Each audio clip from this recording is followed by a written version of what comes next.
Welcome to EPL Insights. Gareth Wheeler, Jake Osgathorpe with you as we look ahead to the weekend in the Premier League, coming off a scorching midweek in the Champions League. We recommended to back the Spanish sides with an extended break into those fixtures, all of them covered against the handicap. And really, the outright win for Barcelona and Atletico Madrid made it a very profitable week, at least for me. I don't want to speak on your behalf, Jake. I'm the same. Yeah, I had Barcelona on the handicap to avoid defeat, Atletico to win, Harry Kane to score, Real Madrid on the handicap. So yeah, very profitable. And just by the way, what a few days of football that's been. Unbelievable. Goals, chances, chaos, cards, everything we kind of hoped for when the draw was made and we saw it was, the best 8 teams, you could say, that could have advanced playing against each other. So yeah, I mean, we don't know what the second leg is going to bring, but we've got to navigate a Premier League slate in between, haven't we? Champions League at its finest. And honestly, that plus 600 Real Madrid to win it play, if they can go back to the Etihad next week, wow, that could be a really big play that yours truly made ahead of the midweek fixtures. Let's look ahead to the weekend, and we'll start off with the biggest game of the weekend. It comes on Sunday, featuring one of those teams that did play in the Champions League. It's top of the table Arsenal taking on 5th place Aston Villa. Villa level on points with Spurs, joint 4th place, but Spurs do have a game in hand, and Arsenal somehow, some way, behind that very good defensive outfit, continues to lead the way in the Premier League. You can get Arsenal to win at home minus 335, plus 813 to Aston Villa. The handicap is set at 1.5, and the goal total is 3.25. Remember, Aston Villa did beat Arsenal 1-0 earlier this season, the same week that they did beat City as well at home 1-0 in that game as well. But injuries and absences have really affected this Aston Villa midfield, including Douglas Luiz out this weekend. Kamara also started that game in the 1-0 victory over Arsenal. He's out through injury. Ramsey. It's a pretty lengthy list in a very similar position for these Aston Villa players. Do you have a play on this game, or how are you looking at this? Because this is a critical tie for both sides. Yeah, I don't have a play in this just because, like you say, it's just in an awkward spot for both. Arsenal have got the second leg coming up. Villa play Thursday. And we know how Emery likes to prioritise Europe and wants to go deep in that competition. You listed the injury issues for Villa. They are massive. Just obviously, Luiz's absence is one thing, but Kamara being out for a spell is a problem. And I definitely would, if this was just a normal league game on a normal Sunday, I would be definitely taking Arsenal on the handicap. But with Arsenal going to Germany, perhaps rotating and resting, I don't know if I can pull the trigger on that at minus 1.5. Instead, what I would say is what we have in this game is a bit of a mismatch when it comes to set pieces. Arsenal, obviously the top scorers from set pieces this season, they rank 3rd in terms of set piece XG. Aston Villa, they've conceded 14 goals from set pieces, which is the joint 3rd worst, and they've conceded the 3rd most expected goals from set pieces. So I would potentially be looking, when the lineups come out, at backing a Arsenal centre-half or full-back to score. If Tomiyasu in there, maybe, if they rotate, or if Kiwior plays. He's been amongst the shots and the chances. I might be looking at making a player props bet there on one of those to score. It's really interesting how that's played out, considering Aston Villa has this designated set piece coach, and apparently they're very good at it, but Arsenal are the cream of the crop in the Premier League, and there's no denying that. I do have a play in this game, and it's both teams to score at minus 107. You might be saying, but Wheeler, Arsenal doesn't concede. They've had 3 consecutive clean sheets in the Premier League. I understand that, but I think that looming fixture against Bayern Munich, I mean, I think it will have some kind of influence on this weekend. And Aston Villa, the 4th most away points, the 4th best in terms of expected goals away from home, and they've scored in 5 consecutive Premier League away fixtures. This is a team that finds the back of the net, and I still think that it can cause Arsenal some problems here. Both teams to score in the Premier League, it's been like the most popular play across the board. Last week, 7 of the 10 games, both teams to score. The week before that, 7. The week before that, 8. It's been the trend this season. So it just requires Arsenal to concede. Have they been perfect? They played a little bit safe, obviously, against Man City. But Brighton didn't have any punch power by their punch at all last week. I think Aston Villa will provide a little bit of a different test for them. At the very least, can go out and potentially find the back in the net. And at minus 107, that's a decent enough play for me to make. So I'll settle in on a full unit play on both teams to score. Elsewhere in the Premier League, what's caught your eye, Jake? And are there any games that you can really dig in and find some value in?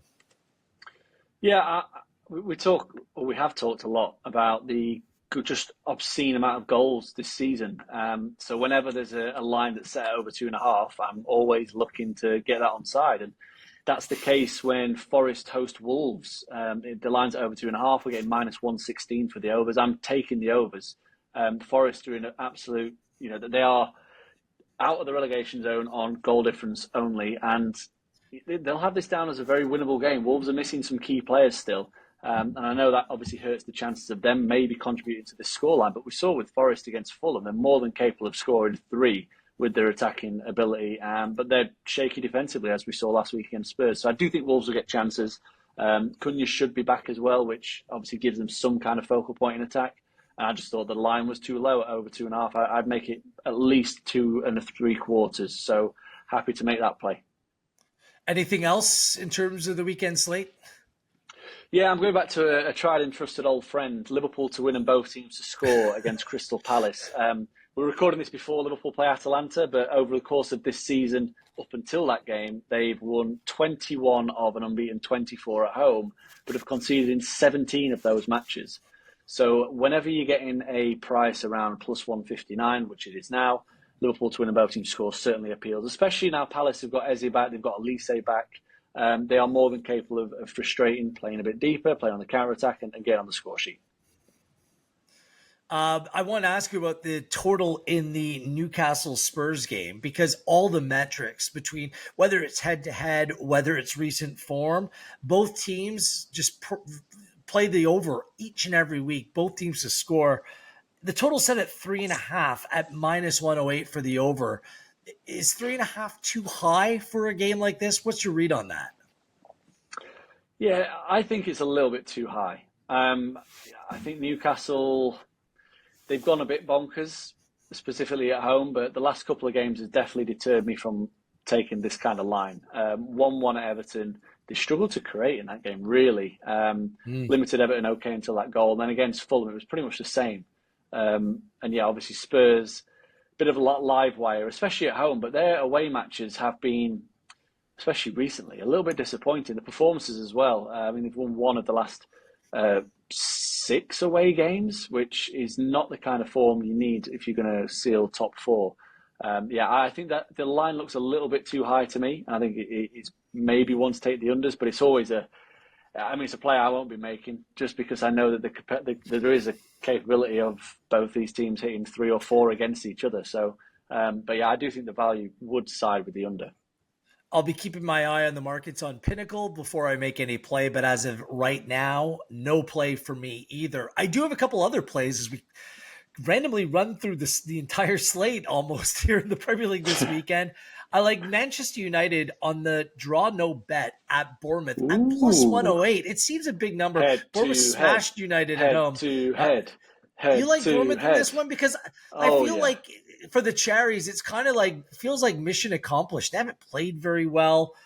Their last 4 games, they haven't really played anyone at home. They lost 2-1 at a decimated Luton Town last week. 2-1. They drew at home to Sheffield United early March as well. One thing that we know about United is they can score goals. And I think that they can challenge Bournemouth in this game. I think you're getting some really good value. The better team at a plus number on a draw no bet, I'll take that. And I'll take a head-to-head with Jake Osgathorpe as well.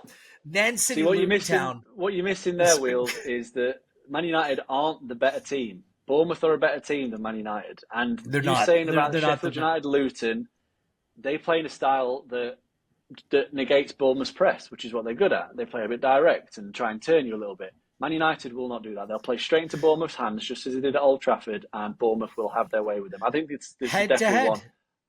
Yeah, we've Head to done it. head. Let's lock it in. I'll let you try and get Beautiful. one back, okay? It is locked, and I'm in control of the key here.